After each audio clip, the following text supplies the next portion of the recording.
नमस्कार दोस्तों, आपका बोन डॉक्टर के अगले एपिसोड में आपका स्वागत है। आज हम एक बड़ा टॉपिक शुरू करने वाले हैं, टोटल हिप रिप्लेसमेंट।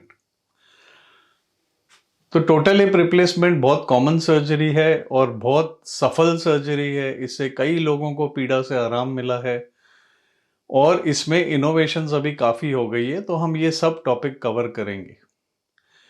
ये सीरीज थोड़ा टेक्निकल हो जाएगा, ये ज़्यादा मेडिकल स्टूडेंट्स के लिए बनाया गया है, लेकिन आम आदमी भी इससे बहुत कुछ सीख लेगा।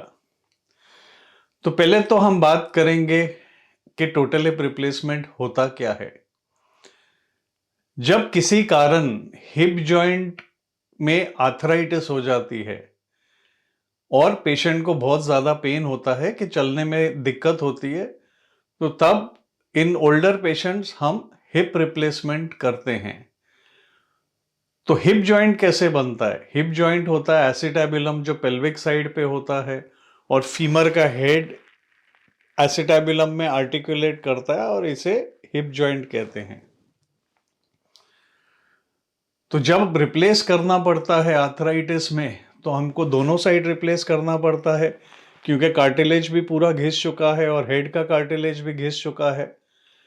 तो पेल्विस साइड में हम एक कप बिठाते हैं और फीमर में हम कट करके हेड नेक को एक स्टेम डालते हैं और स्टेम के ऊपर हम एक हेड डालते हैं जो ये कप के साथ आर्टिकुलेट करता है और जॉइंट फिर पेन फ्री हो जाता है। लेकिन ये इतना सिंपल नहीं है जैसे कि मैंने अभी आपको बताया। इसमें टेक्निकलिटीज बहुत ज़्यादा है और हिप सर्जन बनने के लिए बहुत ट्रेनिंग और एक्सपीरियंस लगता है क्योंकि हिप में डिसलोकेशन रेट ज़्यादा है। नी रिप्लेसमेंट में ये प्रॉब्लम नहीं होता, बट हिप रिप्लेसमेंट में बहुत ज़्यादा प्रॉब्लम हो सकता है क्योंकि ये कॉम्प्लेक्स टॉपिक है। अगर आपके स्पाइन में डिफॉर्मिटी है तो कप का प्लेसमेंट अलग हो जाता है। अगर आपके फीमर में डिफॉर्मिटी है तो हमें अलग प्रकार का प्रोस्थेसिस यूज़ करना पड़ता है जहां हम नेक का एंगल रोटेट कर सके। मेल्स और फीमेल्स में ऑफसेट अलग होता है। ये सारी चीज़ें हम सब्सिक्वेंट एपिसोड्स में बताएंगे। और अगर पेशेंट को न्यूरोमस्कुलर इश्यूज है या डिमेंशिया है या पार्किंसनिज्म है जो ज़्यादा बढ़ेगा तो डिसलोकेशन रेट्स बढ़ जाते हैं। अगर पोस्ट ट्रॉमेटिक केसेस हैं जहाँ टिश्यू डैमेज ज़्यादा है तो डिसलोकेशन रेट बढ़ जाते हैं। तो इसे हम एकदम सिंप्लीफाई करेंगे इस टॉपिक को। ये तो डिसलोकेशन की बात हो गई। इम्प्लांट्स भी अलग तरह के आते हैं। एसिटेबुलर साइड में जो कप डालते हैं वो सीमेंटेड आते हैं, अनसीमेंटेड आते हैं। कब क्या यूज़ करना है ये बताएंगे। फीमर में जो स्टेम डालते हैं वो सीमेंटेड आते हैं, अनसीमेंटेड आते हैं। ये कब डालते हैं वो बताएंगे। फीमर कैनाल में एज के साथ वेरिएशंस आती है, Dar type A B C, ये सब हम देखेंगे। तो ये सीरीज बहुत इंपॉर्टेंट है मेडिकल स्टूडेंट्स के लिए भी और आम आदमी जिनको इंटरेस्ट है हिप रिप्लेसमेंट में, वो इससे बहुत बेनिफिट करेगा। तो पहले हम बात करेंगे हिप रिप्लेसमेंट के एवोल्यूशन की।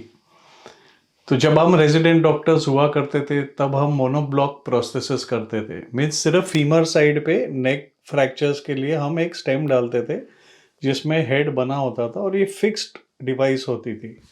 ऑस्टिन मूर और थॉमसन हमने कई किए हैं।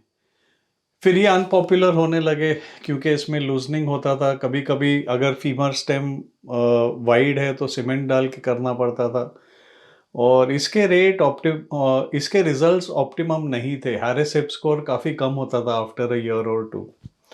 फिर बायपोलर हिप प्रोस्थेसिस जैसे कि आप यहाँ देख रहे हो, ये पॉपुलर होने लग गया। तो हम कोई भी नेक फीमर फ्रैक्चर जो आता था 65-70 के ऊपर, उसमें हम ये प्रोस्थेसिस करते थे। इसमें अगर आप देखें तो अगेन एसिटेबुलर साइड या पेल्विक साइड पे हम कप नहीं डालते हैं। हम सिर्फ फीमर साइड में एक स्टेम डालते हैं और फिर ऊपर से एक कप बिठाते हैं जो एसिटेबुलम में स्लाइटली मूव होता है। तो इसके भी Harris scores over the year deteriorate होते हैं। कभी कभी ऑस्टियोपोरोटिक बोन में आप प्रोट्रूजियो देख सकते हो, कभी कभी थाई पेन होता था। तो उसके बाद कई पेपर्स आए और टोटल हिप रिप्लेसमेंट अभी चॉइस है नेक फीमर फ्रैक्चर्स की इन active patients. They give the best results, पर इसका एक ही प्रॉब्लम है, if not done properly dislocation हो सकता है। फ्रैक्चर केसेस में कभी सॉफ्ट टिश्यू इंजर हो गए तो डिसलोकेशन रेट बढ़ जाता है। लेकिन एक्टिव पेशेंट्स में जिसमें हम हिप का फिक्सेशन नहीं कर सकते अबव 65-70, लेकिन वो एक्टिव पेशेंट्स है, तो total hip replacement is the preferred choice. Bipolar हम अब करते हैं पेशेंट्स में जो होम बाउंड है या माइल्ड कम एम्बुलेशन करते हैं, जिनकी लाइफ एक्सपेक्टेंसी कम है, इनमें हम बाइपोलर हिप अभी भी करते हैं। तो अब डुअल मोबिलिटी कप हिप्स भी आ गए, जिसके बारे में हम अगले एपिसोड में बात करेंगे। अब हम देखेंगे एनिमेशन टोटल हिप रिप्लेसमेंट की। इसमें आप समझोगे कि पेल्विक साइड पे भी हम कप डाल रहे हैं, यहाँ भी सीमेंटेड या अनसीमेंटेड कप हो सकता है। अगर बोन क्वालिटी अच्छी है तो हम अनसीमेंटेड कप प्रेफर करते हैं। फीमर में भी फीमर के कॉन्फ़िगरेशन के हिसाब से, एज के हिसाब से हम डिसाइड करते हैं। हमें अच्छा प्रॉक्सिमल मेटाफिशियल फिट चाहिए। अगर मेटाफिशियल फिट वाले प्रोस्थेसिस को आप डिस्टल फिट करोगे तो पेशेंट को थाई पेन होता है। तो प्रॉपर फीमर कॉन्फ़िगरेशन देख के प्रोस्थेसिस सिलेक्ट करनी पड़ती है। और ये आप टोटल हिप का एनिमेशन जैसे देख रहे हो, इसमें दोनों साइड रिप्लेस होता है। तो अगर आप टोटल हिप और बाइपोलर हिप और डुअल मोबिलिटी हिप की कंपैरिजन करें तो टोटल हिप और dual mobility hip better results देता है, बेटर हैरिस हिप स्कोर्स देता है after surgery. Dual mobility hip क्यों पॉपुलर हो रहा है? डुअल मोबिलिटी हिप पॉपुलर हो रहा है क्योंकि काफी स्टडीज की गई है। ओवर 10 years हिप रिप्लेसमेंट का dislocation rate at some time और the other is close to 12%, और डुअल मोबिलिटी हिप रिप्लेसमेंट का dislocation rate is less than 1%। तो पेशेंट्स जिनको न्यूरोलॉजिकल इश्यूज है, पार्किंसनिज्म है, डिमेंशिया है, या और कोई न्यूरोमस्कुलर प्रॉब्लम है, या उनके सॉफ्ट टिश्यूज वीक हैं, या वो नॉन कंप्लायंट पेशेंट है, सुनेगा नहीं, तो हिप डिसलोकेशन का चांस हो सकता है। फिर शॉर्ट ओबीस पेशेंट्स में जिनकी थाई बहुत झाड़ी होती है, उनको डिसलोकेशन का रेट बढ़ जाता है। और एकदम ओल्डर पेशेंट्स में भी डिसलोकेशन का रेट थोड़ा हाई होता है यंगर पेशेंट से। तो डुअल मोबिलिटी हिप हम अगले एपिसोड में डिस्कस करेंगे। आज का एपिसोड यहीं खत्म होता है।